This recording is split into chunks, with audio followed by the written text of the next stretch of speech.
Definidos os potes do sorteio da Copa do Brasil, veja possíveis adversários do Flamengo na terceira fase. Serão 32 equipes no próximo estágio da Copa do Brasil. O Flamengo ainda nem estreou na Copa do Brasil, mas a competição já está pegando fogo. Times da primeira divisão, como Vasco, Goiás, Bragantino e Cuiabá deram adeus para a competição. Com 32 equipes vivas na disputa, os potes para o sorteio da terceira fase do mata-mata nacional foram definidos. O rubro-negro, atual campeão, enfrentará um adversário do segundo grupo. Os potes do sorteio da terceira fase da Copa do Brasil. Pote 1.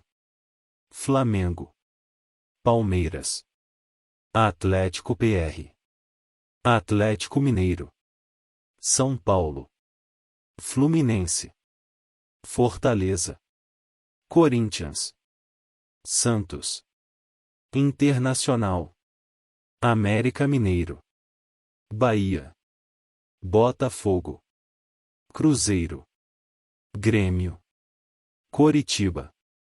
Pote 2. CRB, CSA, Náutico, Remo, Tombense, Brasil de Pelotas, Paysandu, Ituano, Botafogo de Ribeirão Preto, Volta Redonda, Ipiranga RS, Nova Iguaçu, Maringá, Águia de Marabá Pará, Sport, ABC. No caminho do Flamengo, existem possibilidades e sem viagem, como os vizinhos Volta Redonda e Nova Iguaçu, velhos conhecidos do Campeonato Carioca. Por outro lado, o rubro-negro pode fazer longos trajetos, caso pegue algum paraense, Paysandu, Remo e Águia de Marabá ou um nordestino, CRB, CSA, Náutico, Sport e ABC.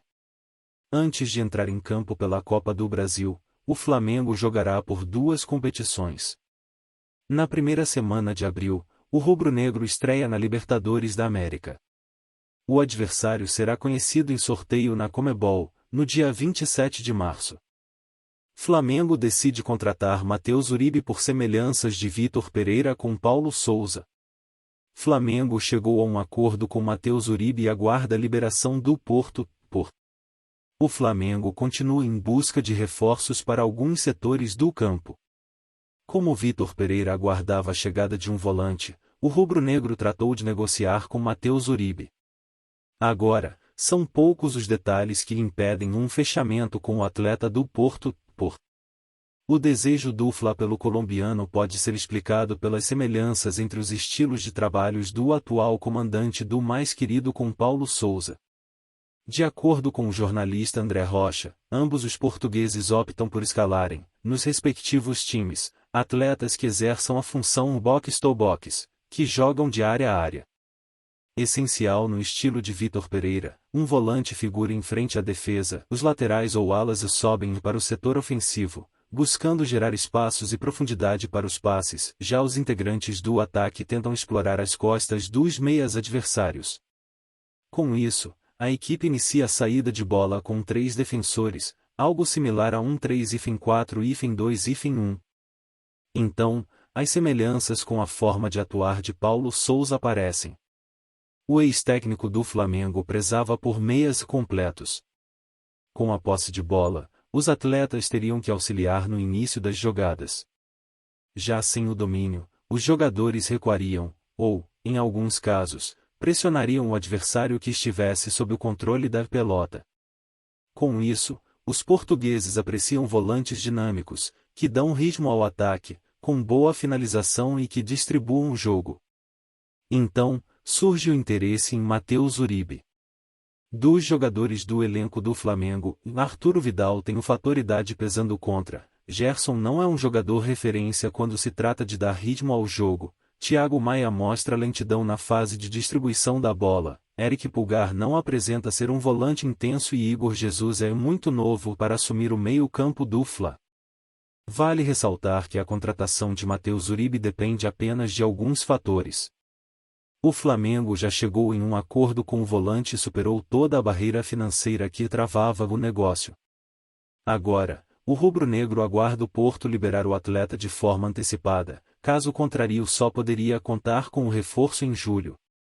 Por último, a esposa de Uribe ainda não se decidiu se aceita trocar os ambientes e morar no Rio de Janeiro. Após resolver essas questões, o colombiano tem passe livre para ir ao mais querido. Flamengo faz orçamento sem previsão de títulos e define metas tímidas para 2023. Flamengo divulgou folha de planejamento de receitas do clube, com detalhes de performance esportiva.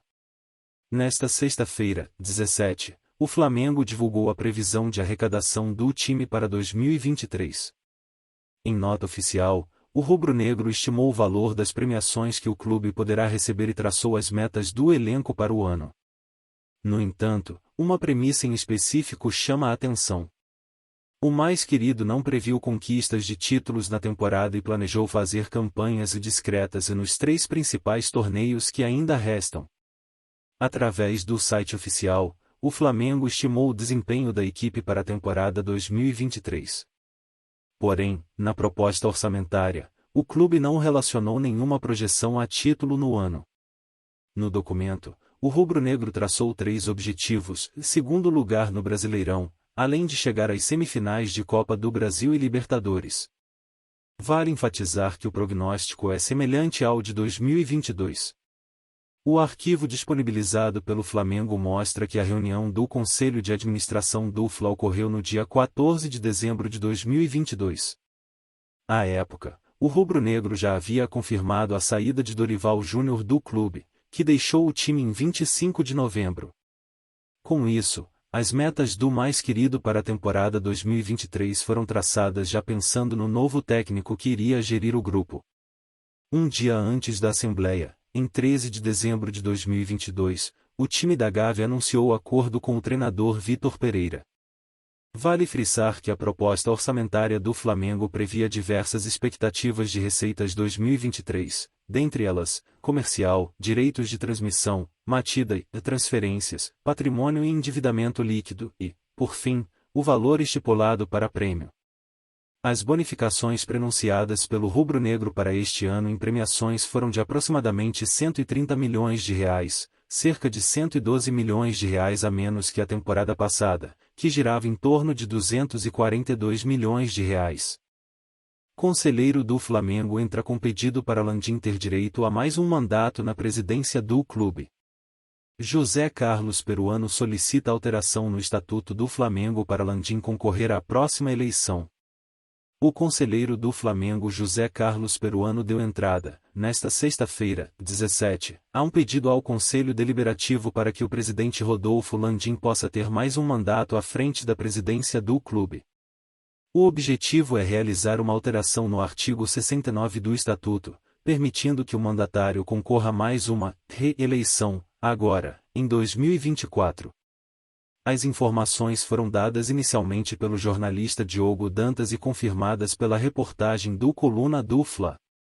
A justificativa dada no documento enviado por Peruano é manter o Flamengo competitivo e aspirante a títulos como nos últimos anos. Como lembrou o jornal O Globo, de acordo com a Lei 13.155 de 2015, que regulamenta o Programa de Modernização da Gestão e de Responsabilidade Fiscal do Futebol Brasileiro, PROFUT, só é permitida uma reeleição para quem adere ao refinanciamento. Desse modo, caso o Flamengo opte por mudar o estatuto, terá que se desligar do PROFUT. Apesar da movimentação iniciada por Peruano, existe a ideia de pacificar o possível racha na diretoria atual que, com a saída de Landim, teria que se dividir entre o vice-presidente geral e jurídico, Rodrigo Dunchey, e o presidente do Conselho de Administração, Luiz Eduardo Batista, o BAP. Ambos são considerados os possíveis candidatos da situação para o próximo pleito. Potes da Libertadores estão definidos, veja possíveis adversários do Flamengo. Nesta quinta-feira, 16, foram encerrados os últimos jogos da pré-Libertadores, e com isso, todos os potes para o sorteio da fase de grupos estão definidos. Com vaga garantida por ser o atual campeão, o Flamengo estará no pote 1. Os possíveis adversários do rubro-negro serão decididos em sorteio realizado na sede da Conmebol, no dia 27 de março. Pote 1. Flamengo. River Plate, da Argentina. Palmeiras. Boca Juniors, da Argentina. Nacional, Peru. Atlético PR. Independiente del Valle, TEC-U. Olímpia, par. Pote 2. Libertad, par. Atlético Nacional, Col. Internacional. Barcelona, TEC-U. Racing, da Argentina. Corinthians. Colo-Colo, Xi. Fluminense. Pote 3. Bolívar, Bol. The Strongest, Bol. Melgar, Per.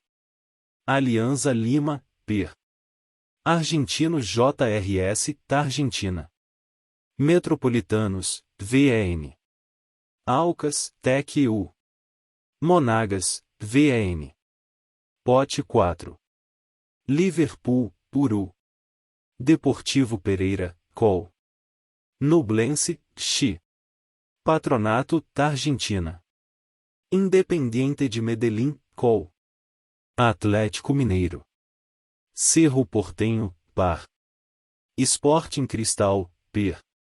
Atlético Mineiro e Fortaleza são os brasileiros que disputaram a etapa qualificatória da Libertadores. O time de Minas Gerais conseguiu a vaga, depois de derrotar o Milionários, da Colômbia, enquanto o clube cearense foi eliminado com 2 reveses para o Cerro Porteño.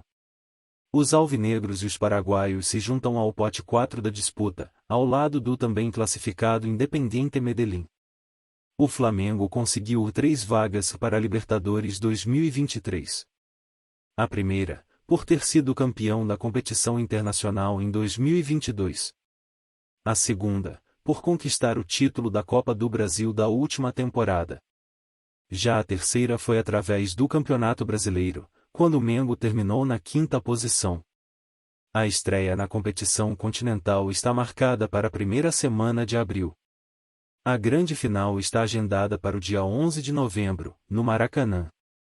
Flamengo provoca Vasco com uma mensagem subliminar após eliminação do rival na Copa do Brasil. O Flamengo segue focado na próxima decisão que terá na temporada. Neste domingo, 19, o mais querido encara o Vasco, às 18 horas, horário de Brasília, no Maracanã, pelo jogo de volta da semifinal do Campeonato Carioca. Nas atividades realizadas no CT Ninho do Urubu, desta sexta-feira, 17, o rubro-negro tratou de mandar mensagem subliminar ao Cruz Maltino. Por meio das redes sociais, o Flamengo divulgou as imagens de alguns atletas realizando os treinamentos, no Ninho do Urubu. Porém, no fundo de cada imagem publicada, o mais querido fotografou as letras ABC, fazendo menção ao time que eliminou o Vasco nessa quinta-feira, 16, pela segunda fase da Copa do Brasil. Diante dessa provocação, os torcedores rubro-negros foram à loucura. Em meio às brincadeiras, o time do Flamengo está 100% concentrado para o embate decisivo contra o Vasco. Para esta partida, o técnico Vitor Pereira conta com o retorno de Gerson. O Coringa foi desfalque no jogo de ida, por conta de cumprir suspensão automática, pelo 3º cartão amarelo. Além do Gerson, o treinador português poderá ganhar os reforços de Wesley e Davi Luiz. No entanto, antes de confirmar a presença dos atletas diante do Vasco, os jogadores estão passando por reavaliações físicas e técnicas. Após esse teste, Vitor Pereira irá decidir se relaciona ou não o lateral direito e o zagueiro para a partida contra o Cruz Maltino. Felipe Luiz também pode ficar à disposição do comandante do Fla.